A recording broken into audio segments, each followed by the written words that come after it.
Kumusta sa inyong lahat? Dito naman tayo sa vlog natin ngayon gabi sa Batang Quiapo Tulong.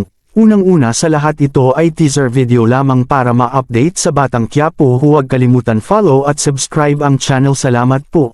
Ito nga si Kidlat at Teban, mga kasama nito ay kinulong na rin pagkatapos magpagamot. Ito pinasok sa selda ito kasama ni Edwin. Dito nag-usap si Chairman at si Maka Santos tungkol sa mga inmates nito at si Tanggol nito inaalam ito.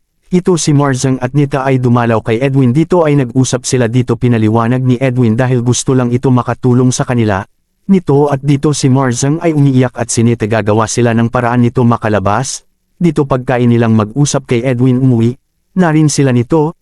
Dito ay sinisi nila si Edwin nito at dito paano sila makalabas nito sa kulungan. Dito si Maka Santos ay nagtanong ito sa bahay nila Tanggol at dito ay nagmamasid sila ito sa bahay nito.